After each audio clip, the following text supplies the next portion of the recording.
बिस्मिल्लाहिर्रहमानिर्रहीम। अस्सलाम वालेकुम। मैथ्स फाउंडेशन के फिजिक्स के क्लास में आप सभी का स्वागत है। मैं इरफान आलम आपको पढ़ा रहा हूँ क्लास 12 के फिजिक्स का चैप्टर नंबर 12 जिसका नाम है एटम। और इसका फर्स्ट टॉपिक हम लोग डिस्कस कर रहे हैं जिस टॉपिक का नाम है मॉडल ऑफ एटम। अभी तक मैंने आपको दो एटॉमिक मॉडल पढ़ा दिया है। पहले का नाम है J Thomson model of atom और दूसरे का नाम है रदरफोर्ड्स मॉडल ऑफ एटम। आज हम आपको पढ़ाने वाले हैं बोर्स एटॉमिक मॉडल यानी Bohr's model of atom. Bohr's ने अपने एटॉमिक मॉडल में मेनली 4 कॉन्सेप्ट्स दिए हैं। Mainly 4 concept. इसमें सबसे पहला कॉन्सेप्ट है concept of constant energy orbit या इसे हम लोग स्टेबल एनर्जी ऑर्बिट भी कहते हैं। Concept of constant energy orbit या concept of stable energy orbit, ये सबसे पहला कॉन्सेप्ट है बोर्स के एटॉमिक मॉडल का।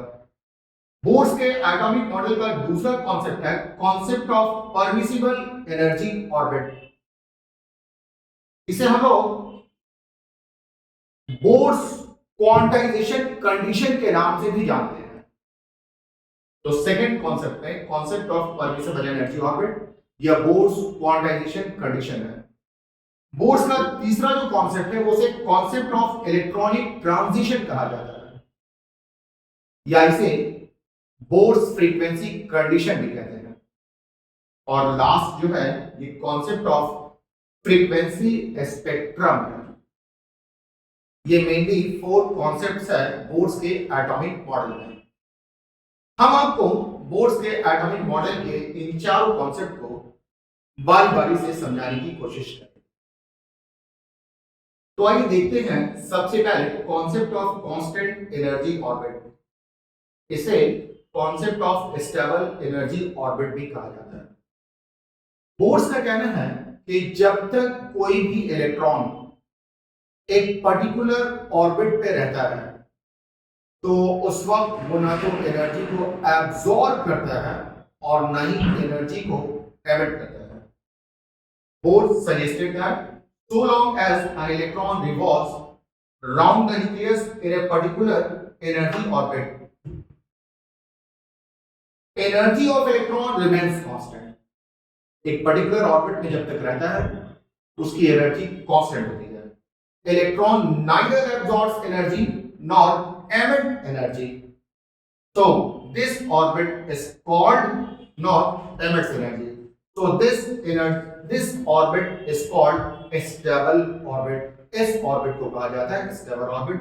तो ये सबसे पहला कॉन्सेप्ट है जिसका नाम है concept of constant energy orbit या concept of stable energy orbit.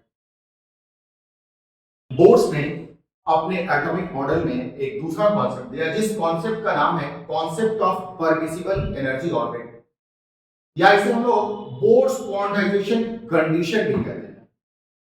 Bourse का कहना है कि इलेक्ट्रॉन न्यूक्लियस के चारों तरफ उसी ऑर्बिट को ऑक्यूपाई करते हैं जिस ऑर्बिट में रहने पर इलेक्ट्रॉन का एंगुलर मोमेंटम या तो h/2 पाई हो या 2h/2 पाई हो या 3h/2 पाई हो या 4h/2 पाई हो या 5h/2 पाई हो। मतलब ये हुआ कि इलेक्ट्रॉन का एंगुलर मोमेंटम h/2 पाई का इंटीग्रल मल्टीपल हो, मतलब इलेक्ट्रॉन का एंगुलर मोमेंटम क्वांटाइज्ड हो।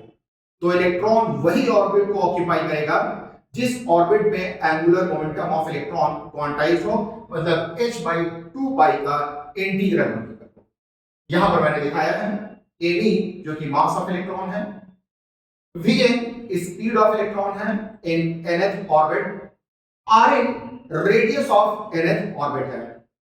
मास और स्पीड का प्रोडक्ट ये लीनियर मोमेंटम देता है और जब इस लीनियर मोमेंटम को आप रेडियस से मल्टीप्लाई कर देंगे तो ये एंगुलर मोमेंटम देगा।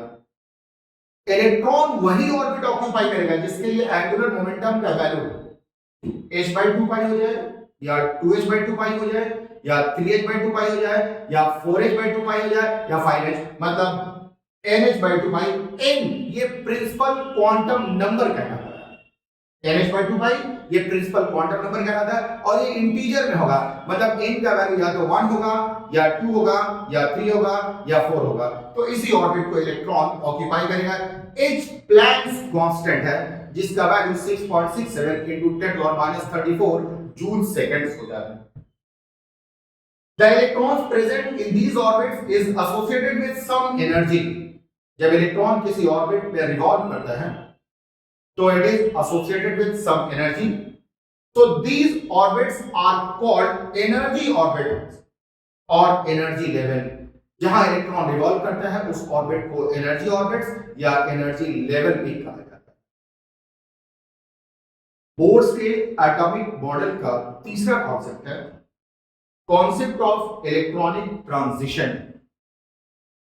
इस कॉन्सेप्ट को कॉन्सेप्ट ऑफ फ्रीक्वेंसी कंडीशन भी कहा जाता है या बोर्स फ्रीक्वेंसी कंडीशन। बोर्स का कहना है कि जब तक कोई इलेक्ट्रॉन एक पर्टिकुलर एनर्जी ऑर्बिट में रहता है तो वो एनर्जी ना तो एब्सॉर्ब करता है और ना ही एनर्जी एमिट करता है। एनर्जी का इमिशन या एनर्जी का एब्सॉर्प्शन इलेक्ट्रॉन के ट्रांसफर के कारण होता है। जब कोई इलेक्ट्रॉन एक एनर्जी ऑर्बिट से दूसरे एनर्जी ऑर्बिट में जाता है तो या तो एनर्जी एब्सॉर्ब होते हैं या एनर्जी एमिट होता है। अगर इलेक्ट्रॉन हायर एनर्जी ऑर्बिट से लोअर एनर्जी ऑर्बिट में जाएगा तो ये एनर्जी एमिट होगा। लेकिन अगर इलेक्ट्रॉन एनर्जी को एब्सॉर्ब करता है तो वो लोअर एनर्जी ऑर्बिट से हायर एनर्जी ऑर्बिट में चला जाता है। तो emission and absorption of electron, emission and absorption of energy होगा is due to transfer of energy, is due to transfer of electrons from one energy orbit to another. If an electron jumps from higher energy orbit to lower energy orbit, energy is emitted, energy निकलता है। On contrary, if an electron absorbs energy, it jumps from lower energy orbit to higher energy orbit. आइए इसको और आगे समझते हैं। क्या है ये? आप सभी ने इलेक्ट्रॉनिक कॉन्फ़िगरेशन तो पढ़ा होगा। देखते हैं थोड़ा सा। ये आपके पास कोई एटम का न्यूक्लियस है, ये इसका ऑर्बिट है। ऑर्बिट न्यूक्लियस के जितना करीब होगा उसकी एनर्जी उतनी कम होती है। ऑर्बिट न्यूक्लियस से जितना दूर होगा उसकी एनर्जी उतनी ज्यादा होगी। तो इस डायग्राम में ये लोअर एनर्जी ऑर्बिट है और ये हायर एनर्जी ऑर्बिट है। मान लीजिए कि यहां पर कोई इलेक्ट्रॉन है, मतलब इलेक्ट्रॉन हायर एनर्जी ऑर्बिट पे है। अगर ये इलेक्ट्रॉन जंप करके यहां पर आ जाता है मतलब ये लोअर एनर्जी ऑर्बिट पे आ जाता है, तो ऐसी स्थिति में एनर्जी का इमिशन होता है, ये एनर्जी एमिट करती है। ये जो आप देख रहे हैं ये स्टेट ये EI कहलाता है, इनिशियल एनर्जी स्टेट, और ये वाला जो आप देख रहे हैं ये EF कहलाता है, ये फाइनल एनर्जी स्टेट है। इस सिचुएशन में एनर्जी का इमिशन होता है और ये इमिशन hν के तौर पे लिखा जाता है, emission of energy. Emission of energy ये EI मतलब इनिशियल एनर्जी माइनस EF मतलब final energy. Initial and final energy ये बराबर होती है जो एनर्जी निकलती है फोटोन के फॉर्म में, और इसे hν से लिखा जाता है। h प्लैंक्स कांस्टेंट है और ये फ्रीक्वेंसी ऑफ रेडिएशन है। लेकिन इसके उल्टा आप देखेंगे, सपोज कीजिए ये आपके पास न्यूक्लियस है, ये ऑर्बिट है, ये लोअर एनर्जी ऑर्बिट है और ये हायर एनर्जी ऑर्बिट है। यहां पर कोई इलेक्ट्रॉन है, जब इस इलेक्ट्रॉन पर कोई रेडिएशन इंसिडेंट कराया जाता है तो ये इलेक्ट्रॉन एनर्जी को एब्जॉर्ब करता है और ये एनर्जी को एब्जॉर्ब करके ये आपको हायर एनर्जी ऑर्बिट में चला जाएगा। तो ये आपको इनिशियल एनर्जी ऑर्बिट है और ये आपको फाइनल एनर्जी ऑर्बिट है। तो इस बार एनर्जी का एब्जॉर्प्शन हुआ, मतलब फाइनल एनर्जी इनिशियल एनर्जी से ज्यादा हो गई।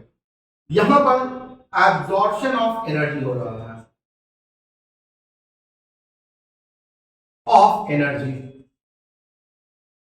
इसे आप लिख पाएंगे E final minus E initial, this is equal to h nu. यहां पर उल्टा हुआ, E initial minus E final is equal to h nu और ये E final minus E initial ये है h न्यू। E फाइनल का मतलब final energy of electron, E initial का मतलब इनिशियल एनर्जी ऑफ इलेक्ट्रॉन, और ये जो डिफरेंस होगा ये फ्रीक्वेंसी और प्लैंक्स कांस्टेंट के प्रोडक्ट के बराबर होता है। तो ये बोर्स के थर्ड कॉन्सेप्ट था जिसका नाम है कॉन्सेप्ट ऑफ इलेक्ट्रॉनिक ट्रांजिशन या बोर्स फ्रीक्वेंसी कंडीशन।